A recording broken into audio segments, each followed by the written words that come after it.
नमस्कार. Learn with Milind Deshpande या माझ्या यूट्यूब चॅनलमध्ये सर्व ज्ञानार्थींचं स्वागत. आजचा जो टॉपिक तुमच्यासमोर प्रेझेंट करणार आहे तो स्क्रीनवर दिसतो आहे. रिग्रेशन आणि रिग्रेशन ॲनालिसिस अतिशय महत्त्वाचा हा टॉपिक आहे डेटा सायन्स आणि मशीन लर्निंगमध्ये. चला तर आपण समजून घेऊयात की हे रिग्रेशन आणि रिग्रेशन ॲनालिसिस म्हणजे काय. आता रिग्रेशन म्हणजे काय की याच्यामध्ये दोन व्हेरिएबल्स असतात ज्याचं ॲनालिसिस आपण करतो. पहिला व्हेरिएबल असतो त्याला डिपेंडंट व्हेरिएबल असं म्हणतात आणि दुसरा व्हेरिएबल असतो त्याला इंडिपेंडंट व्हेरिएबल असे म्हणतात. तर ह्या दोघांचे कोऑर्डिनेशन काय आहे म्हणजे डिपेंडंट व्हेरिएबल हा इंडिपेंडंटवर आणि इंडिपेंडंट व्हेरिएबलमध्ये बदल झाल्यावर डिपेंडंट व्हेरिएबलमध्ये काय येतं म्हणजे एकमेकाशी कोरिलेशन ठेवणे याला म्हणतात बेसिकली रिग्रेशन. आता रिग्रेशन ही स्टॅटिस्टिकल टेक्निक आहे. Data science, machine learning, artificial intelligence याच्यावर जे काम चालतं ना, मी सुरुवातीला सांगितलं की ते स्टॅटिस्टिकल आणि मॅथमॅटिकल बेस त्याचा आहे आणि त्या आधारित काय त्याचं होतं काम चालतं. हा अतिशय महत्त्वाचा घटक आहे रिग्रेशन स्टॅटिस्टिकल मेथड. आता उदाहरणार्थ घ्या की एक घराची किंमत मला ठरवायची आहे. मग ही किंमत मी घराची कशी ठरवणार हे त्या वेगवेगळ्या इंडिपेंडंट व्हेरिएबलवर आधारित असणार आहे. की घराची किंमत मुख्यतः ही त्याच्या एरियावर आपण काय करतो डिफाईन करतो. म्हणजे घराची किंमत काय झाली हा डिपेंडंट झाला पण तो कशावर डिपेंड झाला त्याच्या एरियावर. मग तो काय झाला इंडिपेंडंट व्हेरिएबल. म्हणून लक्षात घ्या की ह्या इंडिपेंडंट व्हेरिएबल्स हे अनेक असू शकतात. जसं आता एरिया मी म्हणलं आहे, इयर ऑफ कन्स्ट्रक्शन आहे किंवा प्रेझेंट व्हॅल्यू आहे. हे वेगवेगळे काय झाले इंडिपेंडंट व्हेरिएबल झाले. पण डिपेंडंट काय आहे घराची किंमत.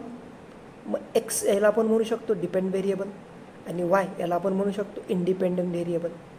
मग ह्या दोघांचे रिलेशन सेट करण्याकरता जे वापरलं जातं त्याला म्हणतात रिग्रेशन. आता दुसरं एक साधं उदाहरण घ्या तुम्ही की विद्यार्थ्यांचा रिझल्ट आहे. हा रिझल्ट कशावर डिपेंड आहे त्याच्या मिळणाऱ्या वेगवेगळ्या सब्जेक्टच्या मार्क्सवरनं. म्हणजे मॅथ्सचे मार्क्स, सायन्सचे मार्क्स, सोशल सायन्सचे मार्क्स हे झाले त्याचे इंडिपेंडंट व्हेरिएबल आणि रिझल्ट काय झाला त्याच्यावर डिपेंड झाला. म्हणून याला काय म्हणतात रिग्रेशन. आता याच्यामध्ये हे रिग्रेशन वापरून आपण काय करतो याचं ॲनालिसिस करतो. डेटा सायन्स मशीन लर्निंगमध्ये काय करतो आपण ॲनालिसिस करतो. मग माझ्याकडं काही पूर्वीचा डेटा किंवा डेटा सेट असेल त्याच्यावर आधारित मला प्रिडिक्शन करायचं आहे किंवा अंदाज बांधायचा आहे. मग मी काय करणार त्याकरता ॲनालिसिसचं टूल वापरणार आणि त्या ॲनालिसिसच्या टूलमधून काय करणार त्याचा रिझल्ट प्रिडिक्ट करणार. आता उदाहरणार्थ तुम्हाला स्क्रीनवर दिसतंय की क्षेत्रफळावरनं मला काय करायचं आहे घराची किंमत अंदाज लावायचा आहे. म्हणजे एरियावरनं मला काय करायचं आहे प्राईस काढायचं आहे. मग हे करण्याकरता मी जे वापरणार त्याला काय म्हणतो आपण रिग्रेशन ॲनालिसिस. आता एक छोटंसं उदाहरण घ्या. घराची किंमत दिलेली आहे ज्याच्यामध्ये डाव्या साईडला तुम्हाला एरिया किंवा क्षेत्रफळ दिलेलं आहे आणि उजव्या साईडला त्याची किंमत दिलेली आहे. आता एरियाजमध्ये 1000 square feet, 1200 square feet, 1500 square feet असा त्या घराचं काय आहे एरिया आहे. मग त्याची किंमत किती असेल समजा 1000 स्क्वेअर फीट असेल तर त्याची किंमत 50 लाख, 1200 जर असेल तर 60 लाख, 1500 जर असेल तर 75 लाख. म्हणजे अंदाजे जर आपण बघितलं तर प्रत्येक स्क्वेअर फीटला 5 लाखाने याची किंमत काय होती आहे वाढती. मग जर मला 1300 स्क्वेअर फीटच्या घराचा अंदाज लावायचा आहे की याची किंमत काय असेल तर याची अंदाजे किंमत जर आपण बघितली तर एक 65 लाख रुपये असू शकते. म्हणून याचं काय केलं आपण प्रिडिक्शन केलं. याचं काय केलं आपण ॲनालिसिस केलं. आता हे बघा हे ग्राफिकल्स माध्यमातून तुम्हाला मी ते दाखवलेलं आहे की प्राईज इक्वल टू मी सांगितलं की 5 लाखाने साधारणतः किंमत वाढते आहे. म्हणून 0.05 इंटू एरिया तर ती साधारणतः किती आली 65 लाख आली. मग याचं काय होतं याचं व्हिज्युअलायझेशन प्लॉट होतं. मग या व्हिज्युअलायझेशनमध्ये तुम्हाला दिसतंय की एक लाईन ड्रॉ होते. आता आपण हे बघणार आहोत. याला जनरली बेस्ट फिट लाईन असं म्हणतात. हे कशा पद्धतीने असते किंवा कसे वापरले जाते, याच्याकरता कोणता फॉर्म्युला वापरला जातो, हे पुढच्या येणाऱ्या काही व्हिडिओजमध्ये मी तुम्हाला दाखवणार आहे. मग इथं तुम्हाला दिसू शकतं की एरिया आपण काय केलेला आहे, एक ग्राफवर घेतलेला आहे आणि दुसऱ्या बाजूला आपण त्याची प्राईस घेतलेली आहे आणि ते डेटा पॉईंट्स काय केलेले आपण प्लॉट केलेले आहेत. मग याचं काय केलं आपण रिग्रेशन ॲनालिसिस वापरून व्हिज्युअलायझेशन केलं, कारण व्हिज्युअल इम्पॅक्ट हा लवकर लक्षात येतो. मग आता हे रिग्रेशन किंवा रिग्रेशन ॲनालिसिस याचा वापर हा कुठं कुठं होतो.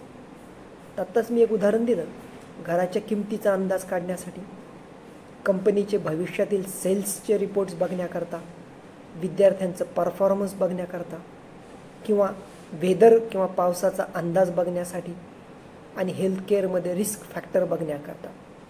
तर हे वेगवेगळ्या क्षेत्रामध्ये रिग्रेशन ॲनालिसिस आज खूप मोठ्या प्रमाणात वापरलं जात आहे. मला वाटतं हे तुम्हाला लक्षात आलं असेल की रिग्रेशन आणि रिग्रेशन ॲनालिसिस हे कशा पद्धतीने काम करत आहे. आता येणाऱ्या व्हिडिओमध्ये सुपरवाइज लर्निंगचा जो एक प्रकार आहे त्याला आपण लिनियर रिग्रेशन असं म्हणतो, हे आपण बघणार आहोत.